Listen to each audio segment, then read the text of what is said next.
Good morning, everyone. This is Tim from Trading Strategy Guides. I hope everyone's having a great day. I'd like to start off by making sure everybody can hear me and see this beautiful picture on the screen.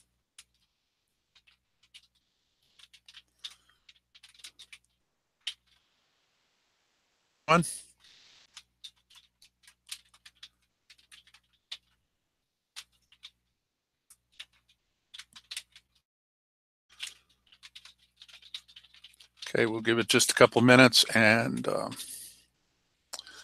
we'll get started.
Okay, let's get started. In case anyone cares and you missed it before, this is the Cherokee Landing Campground, 1,000 short in Salisbury, Tennessee. It's a really nice place.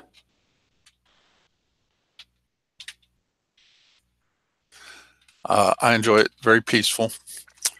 My family enjoys it. Okay, shortly we're going to talk about divergences. We're going to start by talking about what a divergence is. Then we're going to talk about why you should care.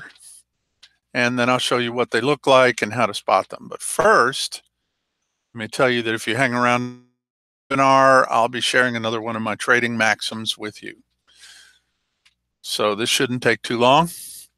And you can always speed it up by clicking on the little gear icon in the lower right-hand corner, selecting speed, and then increasing it to 1.6, 1.5, whatever. That's if you're watching the video after we get it posted. You won't be able to do that during the course of this webinar, though.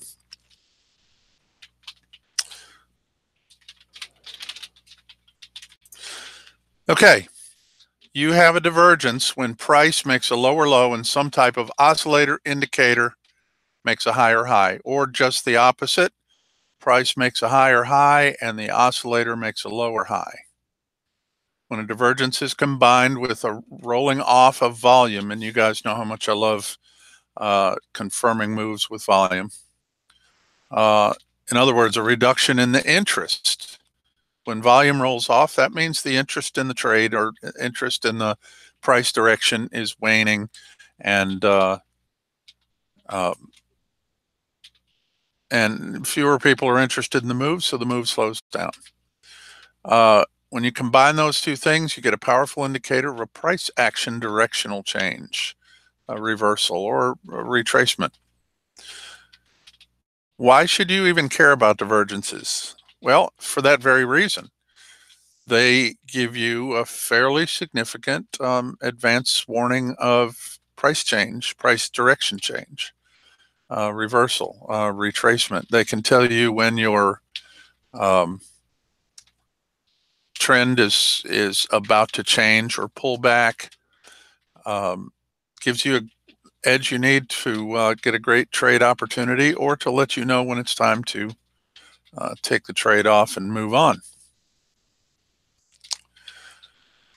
Okay, we're going to look at some examples of divergences, and these are just images on slides right now. We'll look at actual live charts later on and try to find some divergences in real time. They're usually pretty easy to find. They're usually pretty plentiful. The chart setup I'm using right here, I'm using Tradingview charts. We'll be looking at both daily and hourly charts, but these divergences happen on all time frames, on all instruments. I'm going to use the RSI, 14-period RSI, for looking for the divergences, but that's not your only option. You can use something else if you prefer, like the MACD or the awesome oscillator, just any kind of oscillator, buy, sell, overbought, oversold oscillator, that sort of thing. Find something you like, experiment with it, test it, back test it, forward test it, everything. I'm going to use the Wada-Attar explosion indicator for volume and volatility. I've really come to love this thing the last few weeks. This has saved me in a few trades, kept me out of trades when the volume did not support the trade. And it works well on Forex, which, as we know, doesn't have like real volume, but rather tick volume. And futures, stocks, everything. For Tradingview, I use a WAESH, which is one of several that are available in Tradingview. I like that one the best so far. With these settings, the 150, 20, 40, and 20, those are the default settings. So I'd say that this is my new favorite indicator, and it's available for MT4 and MT5 as well. You can find it on MQL5. I put the link down below the video for the MT4 version, but the MT4, MT5 code base has it for MT5 as well. So I use the ATR 14. That's just for selecting my stop losses and take profits. Your take profit should always match the movement of whatever instrument you're trading. So, if you just arbitrarily say, well, I'm going to take a stop of 50 pips, 50 pips on the pound New Zealand is significantly too little, and 50 pips on the Euro Swiss is significantly too much in some cases.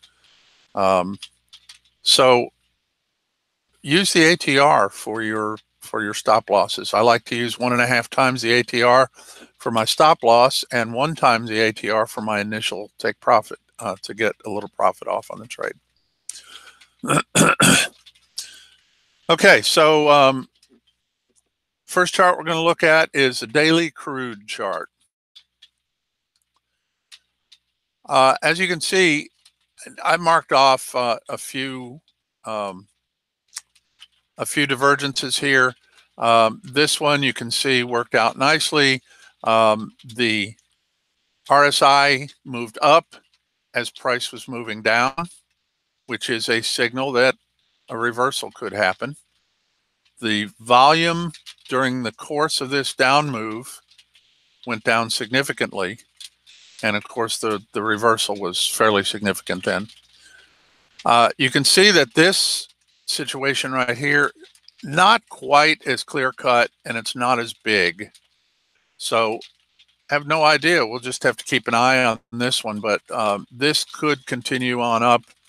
I like to see a little bit longer term sort of thing like this, but always be ready. Always be ready to look for a good opportunity to short this and at this point. Okay. Next one is silver. I like to show you failed examples. In this case, The volume did not drop off significantly during the course of this movement. Price moved down, made lower highs. The RSI made higher highs, but the volume didn't fall off. So that might have been a clue to the fact that this just went sideways and then actually dropped a little bit after this. Now, I'm not telling you that this indicator works 100% of the time, none do. But I wanted you to see, that the volume kind of gave us a clue maybe that this was not working. Now, I do want to talk volume profile for a second. You notice this drop right here was on huge volume. I mean, that just blew everything away around it. Then volume was waning a little bit. Maybe this pull up right here, the volume did increase during this pull up right here. But you see that the average volume right here is kind of similar to the average volumes in here. And this is part of our, lower high situation. So it could be that, we're seeing that this was the pullback that relieved this push down here. But because that's part of our divergence, then this volume right here, or this move right here, is part of what I'm looking at in the divergence. So this is just looking kind of flat. I didn't really like that too much. Here's another one. This is nice. Nice push up, nice push down, reducing volume. Then there was a drop. We'll see where it goes from here. I would expect a little bit more of a drop from this big a divergence, but this is just something we'll have to watch in the future. This, of course, is a daily silver chart. Next one we're going to look at is a daily gold chart. This is looking kind of like the silver, except that this is pushed up harder. Mark the volume out. This volume is not looking like it's making a significant reduction. This high here is a lot higher, or a little bit higher than this high here, and this could be viewed as a drop off in volume, but this is not as significant. I like the signal to look significant, and this doesn't look significant to me. We did get some drop off though, but not a significant drop off, but we'll just have to see where this goes on. I just wanted to show you examples of divergences. Okay, this is the E-mini S&P futures. This is a fairly nice divergence. The price lower low was not significantly different, but it did make a significant higher high in the RSI. And the volume did drop off during the course of this thing. Again, this is not a hugely significant volume drop off, but it was a fairly nice price move afterwards. So you will notice the increasing volume in this price movement right here. That's what an old friend of mine would have called a puke out. Sorry, that's a little bit vulgar, but that's what he called it, and that's exactly what it is. Pushed and pushed and pushed until everybody was short, then suddenly everybody was long. So anytime you get this huge volume on a move, you can expect a reversal to happen at some point, but that's a whole other story. Okay, the next one we're going to look at is the odd USD. This is a daily chart on the odd, the Australian dollar, US dollar. I just primarily wanted to show you this so that it works on Forex as well. You can see that there was a significant volume drop off here, and nice divergence. And then a nice move to the upside. Lots of volume on the move to the upside too. You will notice though that the volume is dropping off here. So I just really like using this WAE to watch. I just call it interest in the trade. You know, fewer and fewer people are interested in this move up. That's when you start looking for a reversal. I wouldn't use this as a do, definitely use it to it's too vague to be a signal itself, but it's great for confirming other signals. Okay, one more daily chart. This is the Canadian dollar, Japanese yen daily chart. This, at best, this could be flat right here. There's a little bit of a roll off on the highs here, a slightly lower high, but there was a fairly nice higher high in the price action. So typically, if you look back, like here's an example. Price moved up here, the RSI moved up, price moved down, the RSI moved down. You're looking for a point where they don't move together, and that seems to happen when price is about to make a reversal. So, and then of course you definitely have a reduction in volume here. Now keep in mind that we're not looking at individual points on the volume here. We're looking at a general overall look of things. You have to look at the patterns, not at specifics, not at specific candles. Okay, the next one is the Euro Yen hourly chart, and again to talk, prove that or show you that this works well on shorter time frames as well. This is a really nice looking setup right here. Huge drop off, nice reversal, and I don't use the RSI for overbought and oversold anymore. I just use it for divergences like this, but huge volume drop off on this move down. So I like this. Now this move up was kind of lackadaisical. It just kind of wandered up, and the whole time it wandered, the volume dropped off.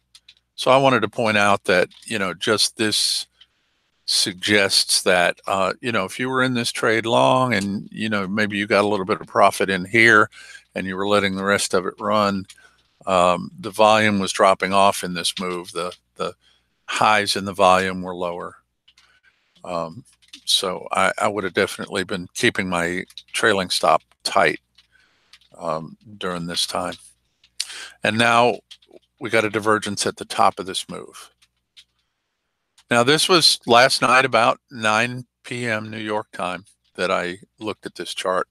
So there's a big fat question mark here because at the time I had no idea what this was going to be.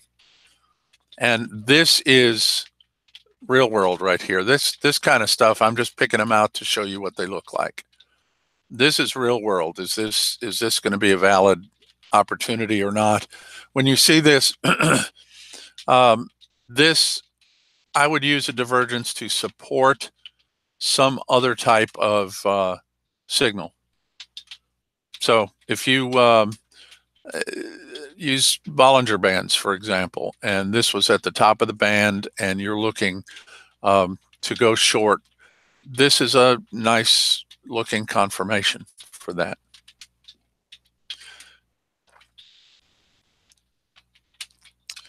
But I want to point out that here at Trading Strategy Guys, we're going to tell you what a lot of other people won't tell you, and that is not everything works right. Not everything works out every time.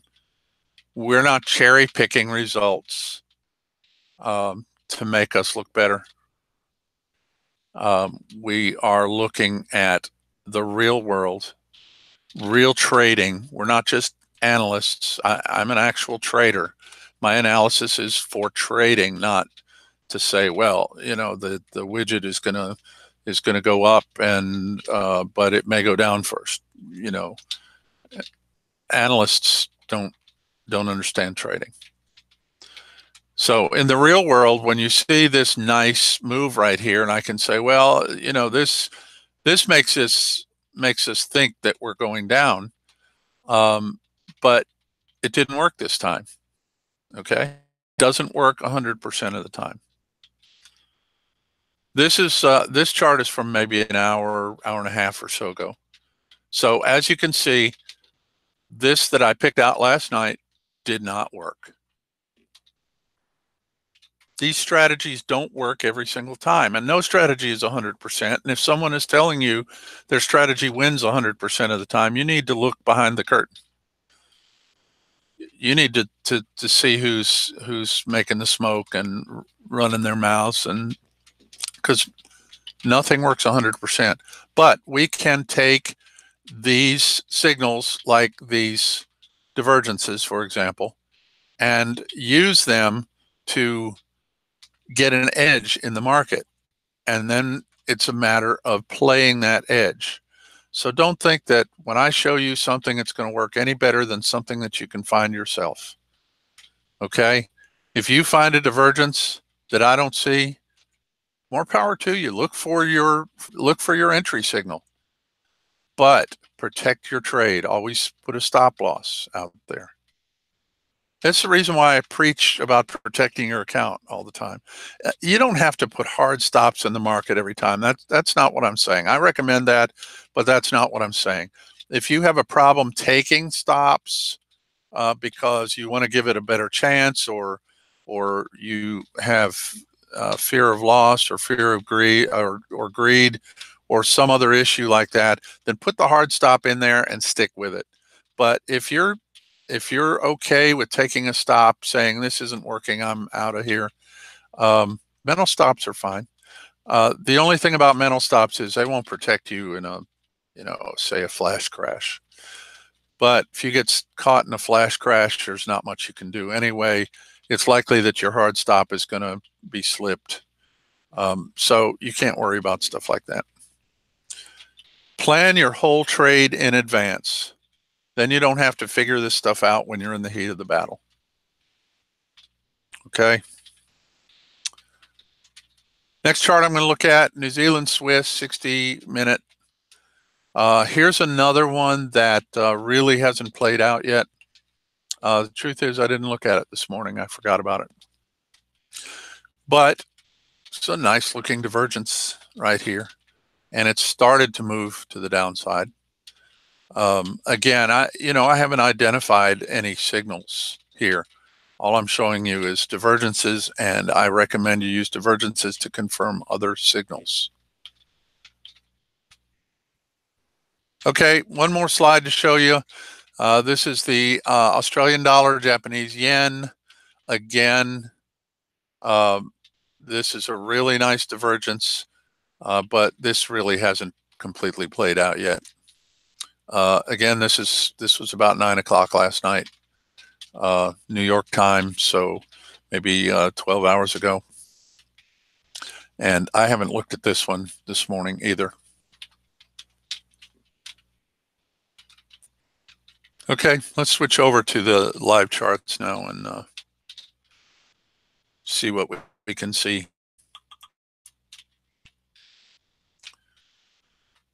Okay, Euro yen that we were looking at, as you can see, it didn't play out too well. Let's take a look at that Aussie yen and see where that went. Yeah, that one is looks like it's pulling back for sure a little bit. If you entered this on some signal up here, you might still be in a portion of it. I definitely would have gotten some profit off on this. The ATR was around 12 pips on this, so I'm sure that you could have gotten quite a bit of profit off on this trade if you if you took this. Could just be in a pullback right now. I suspect that if I had been trading this on some signal, that I would have been out of both positions by now on this much of a pullback. So this is, yeah, this is pulled back 30 pips. This dropped. If I gotten into a signal like a sell signal right here, it would have moved down about 35, 40 pips. Okay, the New Zealand Swiss. This one worked out nicely. A sell signal here might have gotten us in somewhere around there, and it's gone about 35 pips.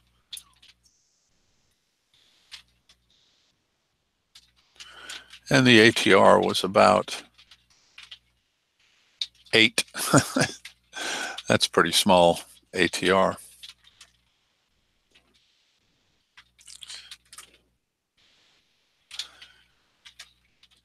Okay. I am watching this daily oil, crude oil, see what it does. Looks like it might push up and make a higher high. That will definitely negate the move down if it makes another higher high. Then we'll have to look for another divergence on it.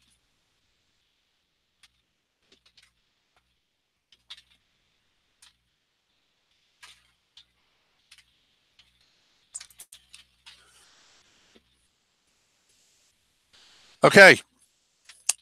There's a great article at the Trading Strategy Guides blog about divergences. I linked to it down below the video. Make sure you check that out. It goes into a lot more detail. All right, now we come to the question and answer part. Let me go check the chat here. I see you guys have put some comments in, and let's see.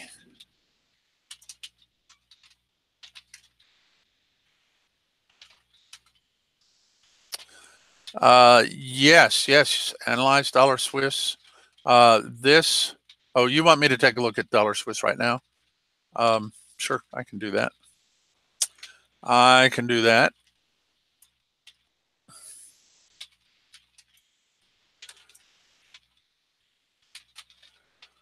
Dollar Swiss. What time frame would you like to look at?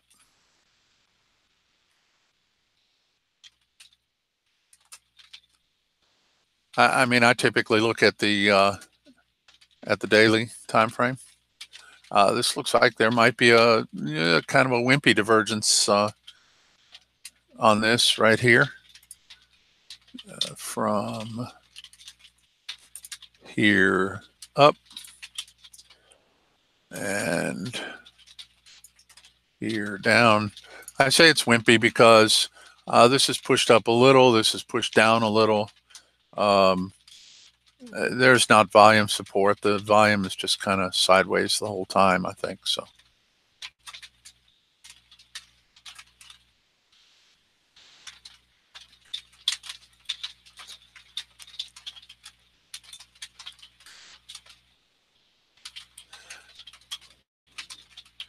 let's see. Wine over the highs, the wig of the candle.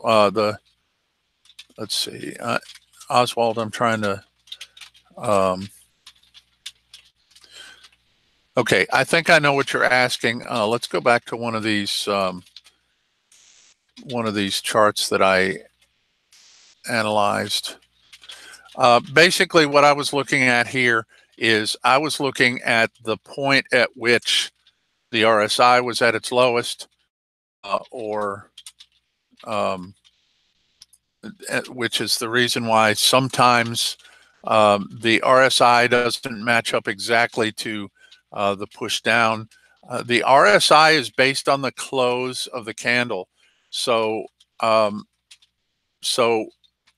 in actual practice, you probably should compare the close of the candle, the close of these two candles, or the close of this candle, for instance, to the to the RSI rather than the wick. Okay, because the RSI is not based on the low or the high, but it's based on the actual close. So when you're looking, when you're comparing one candle to another, or an RSI divergence, ideally you should probably use the close of the two candles you're looking at, which changes the picture a little bit. But even so, divergence is a divergence. So that would definitely change this picture some, because the close of this candle is up.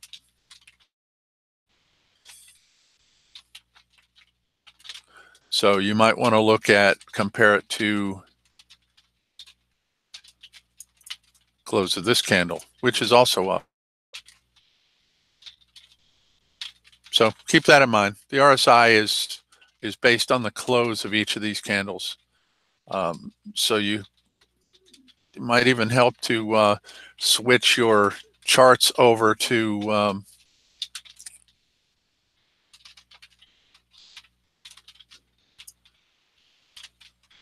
here we go, to line charts, and use line charts to find divergences. See, here's your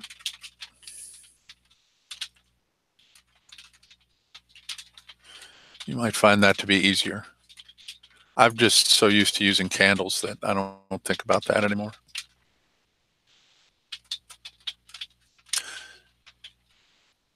Ozzy, definitely trend be with you. Yeah, I like trading trends too.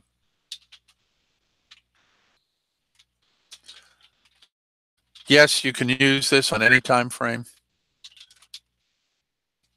any instrument, stocks, futures, commodities, Forex, whatever.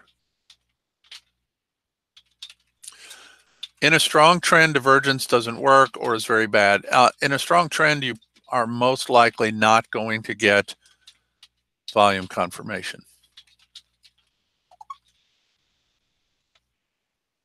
So yes, divergence does not work every time. Does not work 100% of the time. Oswald, Euro yen trade worked, just not a runner.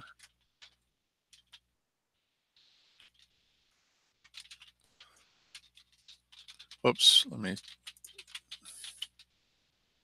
Yeah, it did. It pulled back. It pulled back some, and it pulled back at least enough to cover the ATR. So you're right.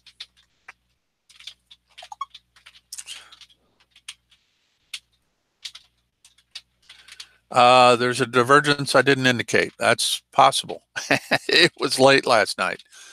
I was under the influence of caffeine. I may have missed some. I didn't actually intend to pick out all of them, but that's great. I'm glad to see that you saw one. Woot, wout. Good job.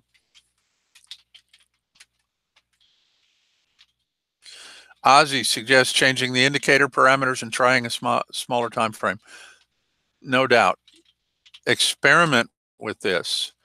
You know, you don't need to follow a person. You need to, one person or 10 people, you need to understand trading well enough to figure these things out on your own.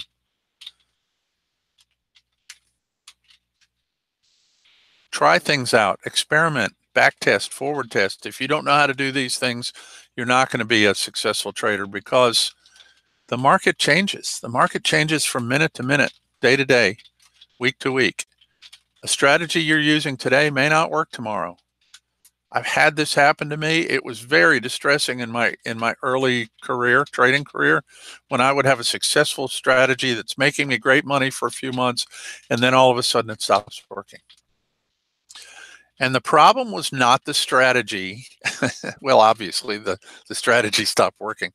The problem was me. The problem was I didn't have any clue why this strategy stopped working, because I had no clue how the strategy worked or why it worked to begin with.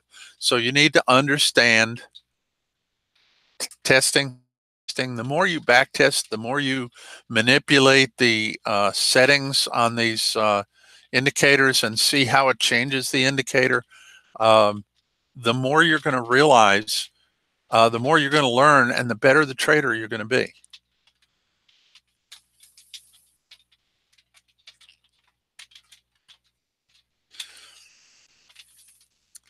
Let's see. Ozzy doesn't suggest trading smaller time frame, maybe H1 or M30. Yeah, I'm not real fond of the super short time frames, but it's attention span for me. If you're trading on a 5-minute chart, you have to pay really close attention to what's going on, and my mind wanders. You know, if things don't happen for 30 seconds, I'm probably, you know, looking at cat videos or something. Checking my email, you know, doing something else. My mind has gone somewhere else. So RSI period of setting of 4 is better for divergences. Cool, Oswald. I'll experiment with some of that.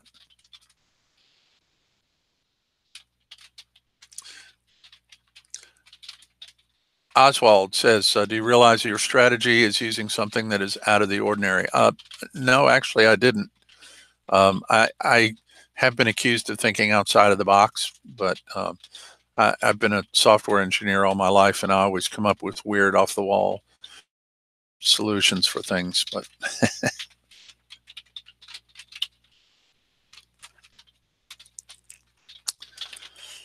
okay, guys, have any questions? Of course, this video will be available for review, and remember that you can watch this in short order if you want to watch it again. I don't know why anybody would want to listen to me again, but if you do, click on the little gear icon in the lower right-hand corner of the YouTube picture, and you will see speed, and you can adjust the speed of the video. You can slow it down if I'm talking too fast for you. I can't imagine that. Or you can speed it up as much as 2 times. And some people are a little hard to understand at 2 times the speed, but there are a lot of videos that I watch at 1.5 or 1 3/4 times the speed because a lot of stuff I already know. And then if I come to something that I didn't know, I can slow it down, digest that, and then move on. So it's a real time saver. I never liked videos too much because I can read at the speed that's appropriate for whatever it is I'm doing. So I have a tendency to want to read instead. But videos are good, especially if you can speed them up. Okay.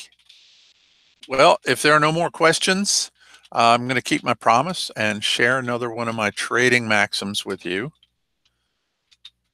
Just so you know, I added a new trading maxim this week. It's very cool. I'm not going to share it with you today. It's number 35, and it's one I've known for a long time, but I stumbled across it yesterday, and I thought, wow, this needs to be on my list. So I think Casey wants me to write a book of my trading maxims, so I think there'll probably be an ebook of that coming out sometime soon. Oh, letting the iPad read out loud. You know, that's pretty cool too. Yeah. My son likes to do that kind of stuff. Okay, so here's maxim number 4. The time to get pi is when pi is passed. This is something I learned when I was in business school back in my 20s, you know, 3 or 4 years ago. You believe that, right? More like 3 or 4 decades ago. Anyway, if you're at the dinner table and you've finished a magnificent meal and your mom passes around a dish of your favorite apple pie, when are you going to take some of it? You're going to wait until she's wrapped it up and put it in the refrigerator? I don't think so. Of course you're not. You're going to get some of that goodness right when it's in your face, right? You're going to get that pie when it's passed around the table. Well, I'd say passing, Oswald.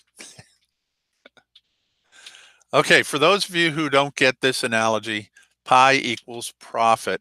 When the profit is there, get some of it. Don't get greedy. Get a little bit of profit. Protect your profit. Protect what profits you've already got. Do something like that. Enough said about that. The video should be available just as soon as, or soon after I close the room here, Mitchell. Okay, if this video was helpful, if this webinar was helpful to you, please hit the thumbs up button. That helps us out a lot. Subscribe, click on the subscribe, hit that bell so we'll let you know automatically when a new video is coming out. We're trying to do videos on Monday and Friday and webinars on Wednesday. So watch for these webinars at 9 a.m. New York time on Wednesday, and watch for the videos on Monday and Friday. Okay.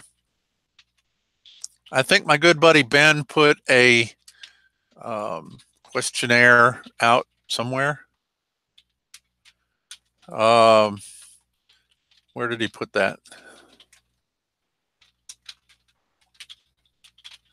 Oh, it's in the email.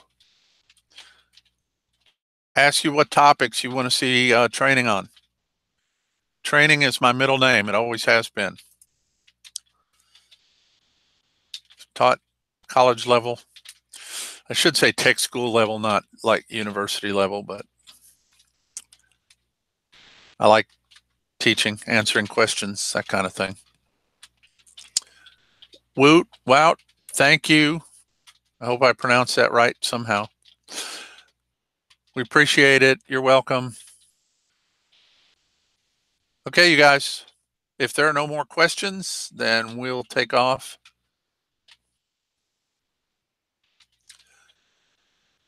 Numbinini. I hope I pronounced that one right. There are a whole lot of strategies at Trading Strategy Guides blog. There's a link down below here that goes to the blog that's associated with today's video.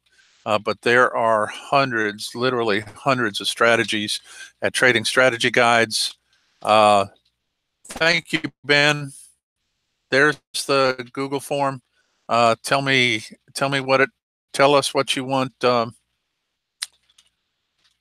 I want training on. Wow, I quit being able to talk all of a sudden. Yes, Nambinina. There are hundreds of strategies at Trading Strategy Guides blog. That's our middle name, strategies. Literally, that's our middle name.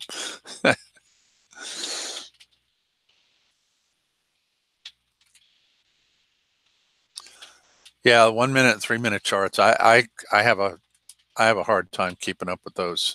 I've traded the 1 minute chart before. That's crazy. I actually tried the tick chart, but that's just craziness for me. Everybody's got their own strengths, you know.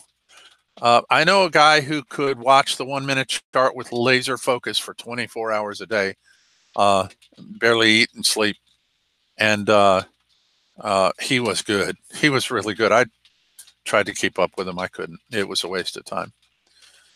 But okay, you guys, if there are no more questions, we will see you next week. Make sure you subscribe, hit the bell. Bye.